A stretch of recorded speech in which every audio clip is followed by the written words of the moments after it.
നാം ഉള്ളത്.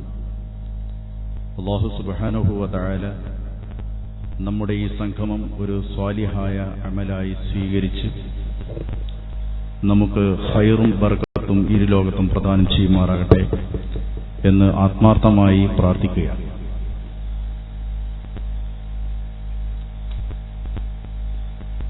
ഒന്ന് രണ്ട് വാക്കിൽ ആശംസ അറിയിക്കുക എന്നുള്ളതാണ് എന്റെ കർത്തവ്യം.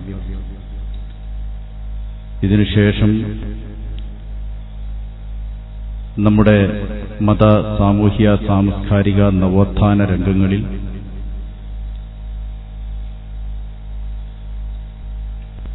ഇടപെട്ടുകൊണ്ടിരിക്കുന്ന കേരളത്തിലെ സ്ഥാപനങ്ങളുടെ ഉമ്മ എന്ന് വിളിപ്പേരുള്ള ജാമിയ സഅദിയയെ സംബന്ധിച്ച്, അതിന്റെ ശില്പി ബഹുവന്യരായ MA ഉസ്താദിനെ സംബന്ധിച്ച്, സർവോപരി അത് പ്രതിദാനം ചെയ്യുന്ന പരിശുദ്ധമായ ദീനിന്റെ ആത്മീയതയെക്കുറിച്ച് പ്രമുഖ പ്രഭാഷകനും ഉജ്ജ്വല വാഗ്മിയും യുവപണ്ഡിതനുമായ റഫീഖ് സഅദി ദയാലമ്പാടി നിങ്ങളെ അഭിസംബോധന ചെയ്യാനിരിക്കുകയാണ്.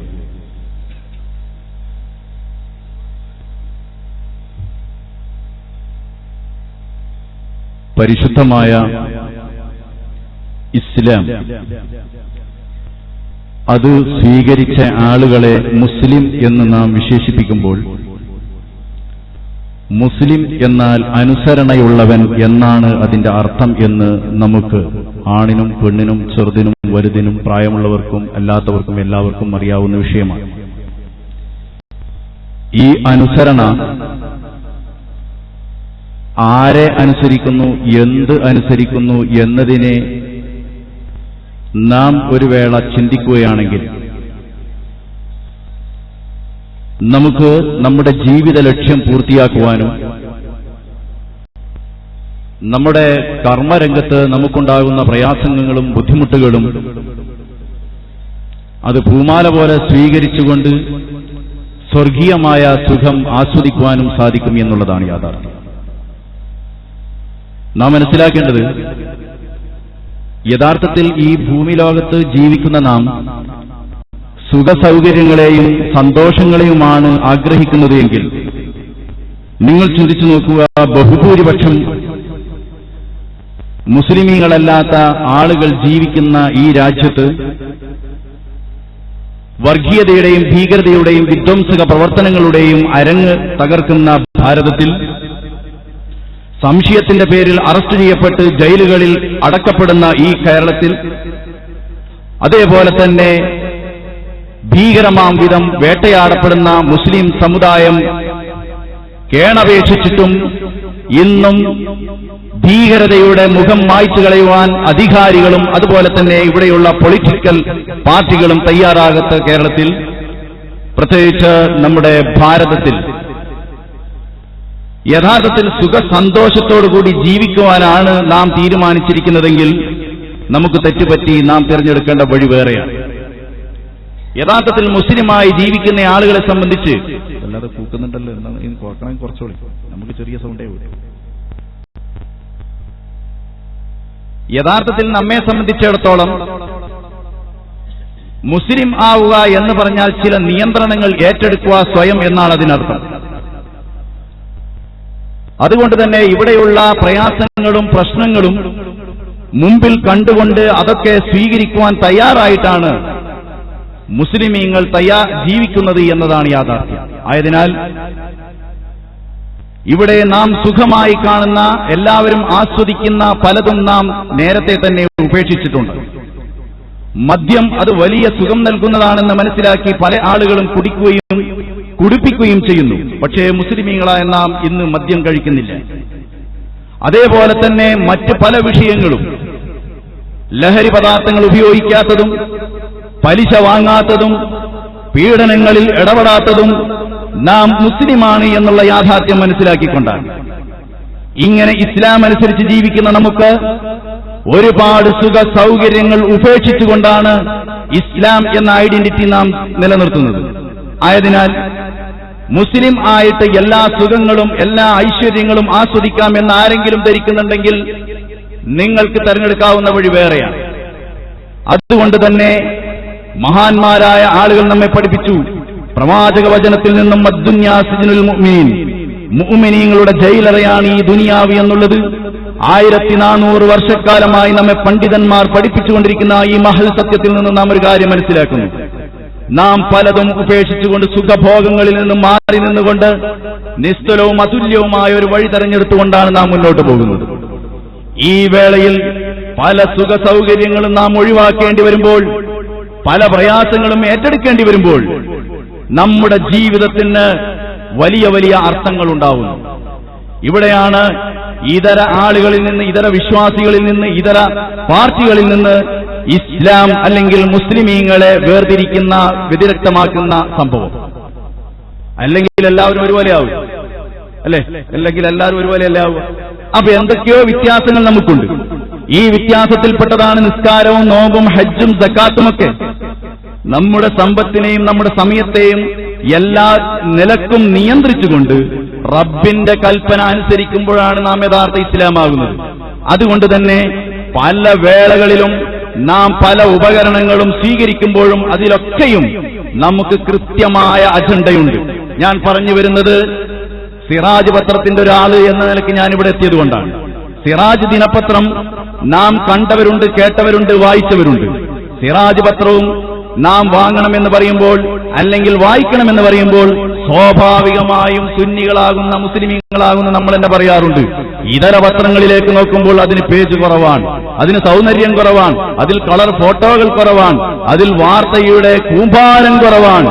അതുകൊണ്ട് നമുക്ക് സിറാജ് വേണ്ട, ഏൽപ്പിക്കാരൻ തന്നെ പറയും. കാരണം അദ്ദേഹം നിരീക്ഷിക്കുന്നത് ഇതര പത്രങ്ങളെയാണ്. അപ്പോൾ അതുപോലെ തന്നെ നമ്മളാവണമെന്നുണ്ടെങ്കിൽ പിന്നെ നമ്മൾ മുസ്ലിമാണ്. ഒരുത്തൻ കള്ളു കുടിച്ച് നല്ല തേരാപ്പാര ഇങ്ങനെ നടക്കുന്ന സുഖ സൗകര്യമാണ്, ആരും ഓനെ പറയില്ല. ബസ്സിൽ കയറിയ ഓനിക്ക് സീറ്റ് ഫ്രീ ആണ്, കാരണം ഓൻ കുടിയാനോ ഇരുന്നോട്ടപ്പാന്ന് പറയും. ഒരുത്തൻ പീഡിപ്പിക്കുന്ന ഓൻ പീഡിപ്പിച്ചോട്ടപ്പോ ഓൻ അങ്ങനെ ആയിപ്പോയില്ലേ എന്ന് പറയുന്ന ഒരു കാലഘട്ടമാണ്. അപ്പൊ ആ രൂപത്തിൽ നിന്ന് വ്യത്യസ്തമായിക്കൊണ്ട് സ്വയം നിയന്ത്രണം ഏറ്റെടുത്തുകൊണ്ട് ജീവിച്ച് ഒരു ലോകത്തിന് മാതൃകയാകുന്നതിന് വേണ്ടിയാണ് കുന്തും ഖൈറ ഉമ്മത്തിൻ ഉഖ്രിജത് ലിന്നാസ് എന്ന് പറഞ്ഞുകൊണ്ട് അല്ലാഹു സുബ്ഹാനഹു വ തആല മുസ്ലിം സമുദായത്തെ ഈ ലോകത്തേക്ക് അയച്ചത്. അതുകൊണ്ട് തന്നെ നിയന്ത്രണങ്ങൾ സ്വയം ഏറ്റെടുത്തിരിക്കുന്ന നമ്മൾ എല്ലാ മാർഗത്തിലും നിയന്ത്രണങ്ങൾ പാലിച്ചുകൊണ്ട് ജീവിച്ച് കാണിച്ചു കൊടുക്കുകയാണ് ചെയ്യുന്നത്. ഇവിടെ 24 മണിക്കൂറും ജീവിക്കുന്ന നമ്മൾ അതിൽ നിസ്കരിച്ചുകൊണ്ട് അല്ലാഹുവിലേക്ക് സാഷ്ടാംഗം ചെയ്തുകൊണ്ട് നാം മറ്റുള്ളവർക്ക് കാണിച്ചു കൊടുക്കുന്നു. റബ്ബിന്റെ ഔദാര്യങ്ങൾ സ്വീകരിച്ച് അത് കുടിച്ച് ഭുജിച്ച് ജീവിച്ചാൽ പോരാ, നാം നിസ്കരിച്ചുകൊണ്ട് അവന് നന്ദി പ്രകടിപ്പിക്കണം. അത് നാം ജീവിതത്തിൽ കാണിച്ചു കൊടുക്കുന്നു. ബാങ്ക് വിളിച്ച് കാണിച്ചു കൊടുക്കുന്നു. അതുപോലെ തന്നെ ഭക്ഷണം കഴിക്കുമ്പോൾ മിതത്വം പാലിച്ച് കാണിച്ചു കൊടുക്കാൻ നാം ബാധ്യസ്ഥരാണ്. അതേപോലെ വായിക്കുന്നിടത്തും നാം മിതത്വം പാലിക്കണം. വായന എന്നുള്ളത് അതങ്ങനെ കയറൂരി വിടേണ്ട വായനയല്ല. നമ്മുടെ വീടുകളിൽ കൊണ്ടുവരുന്ന പല മാസികകളും എടുത്തു നോക്കിക്കഴിഞ്ഞാൽ അതിൽ നമ്മൾക്കിവിടെ പറയുമ്പോൾ തന്നെ നിങ്ങളെ പീഡിപ്പിക്കാൻ തോന്നും. നമ്മുടെ വീടുകളിലേക്ക് വരുന്ന മാസികകൾ നാം മറിച്ചു നോക്കൂ. നമ്മുടെ കണ്ണുകളെ അത് എത്രമാത്രം ത്രസിപ്പിക്കുന്നു, നമ്മുടെ മനസ്സുകൾ എത്രമാത്രം ദുഷിപ്പിക്കുന്നു. നമ്മുടെ വീടുകളിലേക്ക് കടന്നു വരുന്ന പത്രം എടുത്തു നോക്കൂ. ഒരു സഹോദരൻ എന്നോട് പറയുകയുണ്ടായി, പയ്യന്നൂർ പെരുമ്പയിൽ. അദ്ദേഹം കൃത്യമായി സുബഹ് നിസ്കരിക്കുന്നയാളാണ്. രാവിലെ സുബഹ് നിസ്കരിച്ച് വീട്ടിലേക്ക് പോകുമ്പോൾ അവിടത്തേക്ക് പത്രമെത്തിയിട്ടുണ്ടാവും.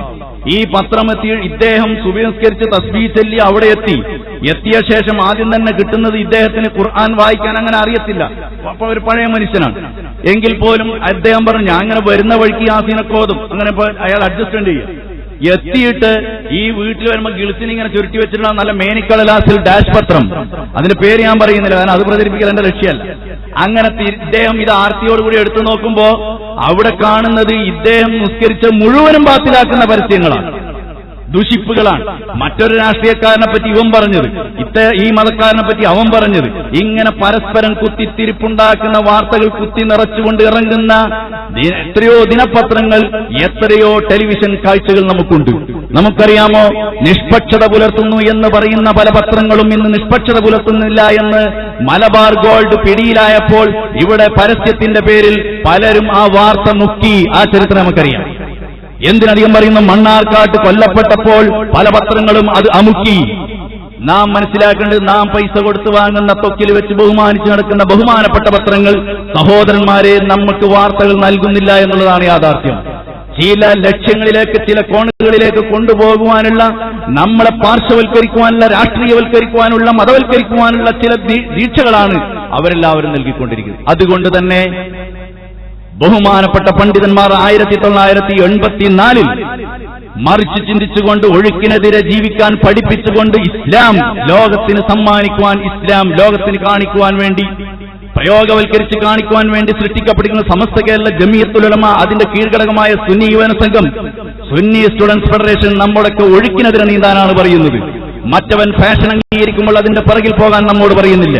മറ്റവൻ മദ്യപിക്കുമ്പോൾ അതിന്റെ പിറകിൽ പോകാൻ പറയുന്നില്ല.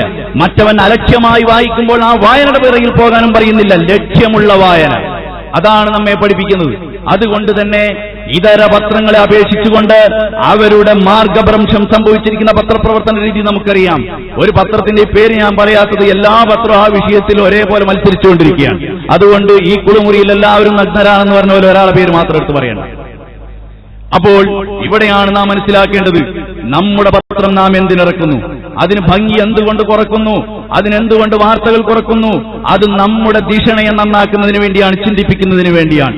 ഉള്ളതിലെ ഏറ്റവും നല്ല വാർത്തകൾ, അതുപോലെ തന്നെ വർഗീയവൽക്കരിക്കപ്പെടാത്ത, വിഭാഗീയവൽക്കരിക്കപ്പെടാത്ത, സത്യം മാത്രം തുറന്നു പറയുന്ന വാർത്തകൾ, അത് പറയുമ്പോൾ സ്വാഭാവികമായിട്ടും പരസ്യം കിട്ടൂല. പരസ്യം കിട്ടാത്തതുകൊണ്ട് പ്രസിദ്ധീകരിക്കൂല. പലപ്പോഴും കിട്ടുന്ന പരസ്യങ്ങൾ വേണ്ടെന്ന് വെക്കുകയാണ്. കാരണം നമ്മുടെ ഉളു മുറിക്കുന്ന പരസ്യങ്ങളാണ് അധികവും വരിക. അതാണ് നേരത്തെ ആ സഹോദരൻ പറഞ്ഞ, ഞാൻ സുബി സ്കെച്ച് വന്നിട്ട് പത്രം എടുത്ത് നോക്കുമ്പോൾ എന്റെ ഒതുമുറി. കാരണം ലലന മണികളുടെ ഫോട്ടോയാണ് അതിൽ വരിക. അതേപോലെ തന്നെ നമ്മുടെ വീട്ടിൽ വരുന്ന മാസികകൾ നമ്മുടെ സ്ത്രീകൾ ഉടുത്തിട്ടേ നമ്മൾ കാണാറുള്ളൂ. മാസിക തുറന്നു നോക്കിയാൽ അത് ഉടുക്കാതെ കാണുള്ളൂ. ഈ രൂപത്തിൽ നമ്മുടെ കുട്ടികളെ വൃത്തികേടാക്കുന്ന, നമ്മുടെ 15ഉം 16ഉം വയസ്സുള്ള കുട്ടികൾ എന്തുകൊണ്ട് അവരെ താഴേക്കടിയിലുള്ള കുട്ടികളെ പീഡിപ്പിക്കുന്നു എന്ന് ചോദിച്ചു കഴിഞ്ഞാൽ, വീട്ടിൽ വരുന്ന വനിതാ മാസികകളാണ് അതിന് പ്രചോദനം എന്ന് പറയുമ്പോൾ യാഥാർത്ഥ്യം നമ്മെ ഞെട്ടിക്കേണ്ട വിഷയമാണ്. മേനിക്കടലാസ് കൊണ്ട് ചുരുട്ടി വീട്ടിലെത്തിക്കുന്ന സഹോദരിമാരെ, നിങ്ങൾ ഷോപ്പിംഗ് മാളുകളിൽ പോയിട്ട് രത്നങ്ങളും വനിതകളും വാങ്ങിക്കൊണ്ടുവന്ന് നിങ്ങളെ കുട്ടികളെ ദുഷിപ്പിക്കരുത്. അതിൽ കാണുന്ന ദുസ്സഹമായിട്ടുള്ള ഫോട്ടോകളും ലേഖനങ്ങളും വാർത്തകളും നിങ്ങളുടെ കുട്ടികളുടെ ഞരമ്പ് വണ്ണം വെപ്പിക്കുന്നുണ്ട്. നിങ്ങളറിയാതെ, നിങ്ങളെ കേൾക്കാതെ നിങ്ങളുടെ നഗ്നചിത്രങ്ങൾ അവരെടുത്തുകൊണ്ട് പോസ്റ്റ് ചെയ്തുകൊണ്ട് അവർ ആസ്വദിക്കുന്നുണ്ട്. നിങ്ങൾ ഞെട്ടേണ്ട വിഷയങ്ങളാണ് നാം അറിയുന്നത്. നാം 10 രൂപ കൊടുത്ത് വീട്ടിൽ വാങ്ങിക്കൊണ്ടുവന്ന സാധനമാണ്. ആ സമയത്ത് 5 രൂപ കൊടുത്ത് സിറാജ് വാങ്ങാൻ നമുക്ക് സാധ്യമാകുന്നില്ല. അല്ലെങ്കിൽ അത് നമുക്ക് മേനിക്കളരാസില്ലാത്തതുകൊണ്ട്, അല്ലെങ്കിൽ അതിൽ കളർ പരസ്യങ്ങൾ വരാത്തത് കൊണ്ട്, നമ്മൾ ത്രസിപ്പിക്കാത്തത് കൊണ്ട് നമ്മുടെ ഉമ്മമാരും നമ്മുടെ പെങ്ങന്മാരും അതിനെ വിമർശിക്കുന്നു. പിന്നെ വേറൊരു കാരണം കൂടി പറയാനുണ്ട്. നമ്മൾ ഉസ്താദന്മാരൊക്കെ ചിത്രം അതിലടിച്ചു വരുന്നതുകൊണ്ട് മത്തി മുറിക്കുമ്പോൾ അത് വെക്കാൻ കഴിയില്ല. അങ്ങനെ ഒരു നെഗറ്റീവ് അതിനുണ്ട്. അതിലിപ്പോ എന്താ ചെയ്യാ, നമ്മൾ ഉസ്താദന്മാരോട് ഇപ്പം പ്രസംഗിക്കണ്ടെന്ന് പറയാൻ പറ്റും. അപ്പൊ അത് പ്രചരിപ്പിക്കുവാനും അത് നമ്മുടെ വീട്ടിന്റെ അകങ്ങളിൽ എത്തിക്കുവാനും ധാർമ്മിക മൂല്യമുള്ള ഒരു സമൂഹത്തെ വാർത്തെടുക്കുവാനുമാണ് ഇവിടെ പത്രം പ്രവർത്തിക്കുന്നത്. ഒരു വ്യവസായം മാത്രമായിട്ടല്ല. ആയതിനാൽ അതിന് വലിയ ലക്ഷ്യങ്ങളുണ്ട്. ആ ലക്ഷ്യങ്ങളിലേക്ക് നിങ്ങളുടെ ശ്രദ്ധ കൊണ്ടുവരുവാനാണ് ഞാൻ ഈ 5 മിനിറ്റ് ഉപയോഗപ്പെടുത്തിയിരിക്കുന്നത്. ആയതിനാൽ സഹോദരന്മാര്, സിറാജ് നിങ്ങൾക്ക് കിട്ടിയില്ലെന്ന് വന്നേക്കാം. അങ്ങനെയാണെങ്കിൽ പോലും നിങ്ങളുടെ മക്കളെ ത്രസിപ്പിക്കുന്ന, അവർ ഉറക്കം കെടുത്തുന്ന ചിത്രങ്ങളും വാർത്തകളും അടങ്ങിയിരിക്കുന്ന മാസികകളും വാരികകളും നിങ്ങളെ വീട്ടിൽ കൊണ്ടുവന്ന് നിങ്ങൾ ദുഷിപ്പിക്കരുത് എന്നുള്ള ഒരു യാചനയെങ്കിലും നടത്താൻ നിങ്ങൾ അനുവദിക്കുക. അല്ലാഹു സുബ്ഹാനഹു വ തആല നമ്മുടെ ഈ കൂടിച്ചേരൽ സ്വാലിഹായ കർമ്മമാക്കി സ്വീകരിക്കുമാറാകട്ടെ. നല്ലൊരു വായനയെ കണ്ടെത്തുവാൻ സുന്നി വോയിസിന്റെ പ്രചരണ കാലഘട്ടമാണ്. നിങ്ങൾക്ക് സിറാജിന്റെ പത്രം എവിടെ എത്തുന്നില്ലെങ്കിൽ സുന്നി വോയിസ് ഓരോ വീട്ടിലും ചേർക്കുക. ധാർമ്മിക മൂല്യമുള്ള വായന അവിടെയും നിങ്ങൾ ചിന്തിച്ചു നോക്കുക. ധാർമ്മികതയ്ക്ക് ഊന്നൽ നൽകുന്ന, ആശയങ്ങൾക്ക് ഊന്നൽ നൽകുന്ന, പാവങ്ങളുടെ കണ്ണീരൊപ്പുന്ന, സാന്ത്വനത്തിന്റെ തീരത്തെത്തിക്കുന്ന നല്ല വായന അത് നൽകുന്നു. മഹാന്മാരായ പണ്ഡിതന്മാർ നേതൃത്വം നൽകുന്ന, കേരളത്തിലെ അതിജയിക്കാനാവാത്ത ആദർശ വായന 50,000-ലേറെ പുതിയ വരിക്കാരെ കണ്ടെത്തിക്കൊണ്ട് വീണ്ടും ജൈത്രയാത്ര തുടരുകയാണ്. റിസാല വാരിക നമ്മുടെ വീടുകളിലെത്തിക്കുക. വിദ്യാഭ്യാസമുള്ള നല്ല യുവതലമുറയെ വാർത്തെടുക്കുന്നതിന് വേണ്ടി റിസാല പ്രയത്നിച്ചുകൊണ്ടിരിക്കുന്നു. അതേപോലെ തന്നെ സിറാജ് ദിനപത്രം നിങ്ങൾക്കാവുന്നത്ര കഷ്ടപ്പെട്ടുകൊണ്ട് നിങ്ങളുടെ വീടുകളിൽ എത്തിക്കാൻ വേണ്ടി നിങ്ങൾ പരിശ്രമിക്കുക. അല്ലാഹു സുബ്ഹാനഹു വ തആല നിങ്ങൾക്ക് അതിന് തൗഫീഖ് ചെയ്യുമാറാകട്ടെ. മൂല്യമില്ലാത്ത വായന വലിച്ചെറിയുവാൻ നിങ്ങൾക്ക് അല്ലാഹു തആല ശക്തിയും കഴിവും നൽകുമാറാകട്ടെ. കാരണം നിയന്ത്രണങ്ങൾ ഏറ്റെടുക്കുവാൻ വേണ്ടിയാണ് ഇസ്ലാം എന്ന് പറയുന്നതിന് നാം സ്വീകരിച്ചിരിക്കുന്നത്. നാം അതുകൊണ്ടാണ് മുസ്ലിമായിരിക്കുന്നത്. മുസ്ലിം ആകുവാൻ യഥാർത്ഥത്തിൽ നമുക്ക് സാധിക്കുമാറാകട്ടെ എന്ന് പ്രാർത്ഥിച്ചുകൊണ്ട് ഞാൻ നിർത്തുന്നു. എല്ലാവിധ ആശംസകളും സിറാജ് ദിനപത്രത്തിന്റെ എല്ലാവിധ ഭാവങ്ങളും നിങ്ങളെ അറിയിച്ചുകൊണ്ട് ഞാൻ നിർത്തുന്നു. അസ്സലാമു അലൈക്കും.